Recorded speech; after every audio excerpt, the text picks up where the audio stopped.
Bonjour, professeur Vincent Hainaut, je suis néphrologue, cardiologue et thérapeute travaillant en France et j'ai donc eu le plaisir de découvrir les premiers résultats de cette étude de Trombix DZ. Alors c'est une étude en vraie vie, c'est la première étude en vraie vie avec les AOD au Maghreb et donc bien sûr en Algérie. Pour l'instant, on ne peut pas encore tirer beaucoup de conclusions de cette étude parce que d'abord, ce n'est pas une étude interventionnelle, on ne fait qu'une photographie de ce qui est fait aujourd'hui donc en Algérie, mais surtout, il manque encore des données. Il y a des données manquantes en termes de créatinine, il y a des sujets perdus de vue, et il y a donc tout un travail encore d'amélioration de la qualité de la base de données pour pouvoir après conclure.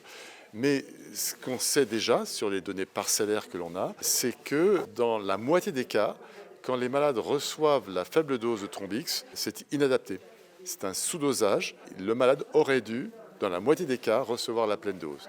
Et donc, il va falloir voir si ces patients, ce sous-groupe de patients particuliers, qui n'a pas reçu la bonne dose de Trombix, parce que c'est la vraie vie, dans toutes les cohortes du monde, c'est le cas, il y a des sous-dosages. Et il faudra voir si en Algérie, chez les patients qui ont été sous-dosés, si ce n'est pas eux qu'on fait les AVC, les AIT. Et ça va nous éclairer sur, nous encourager à essayer d'améliorer nos pratiques à l'avenir.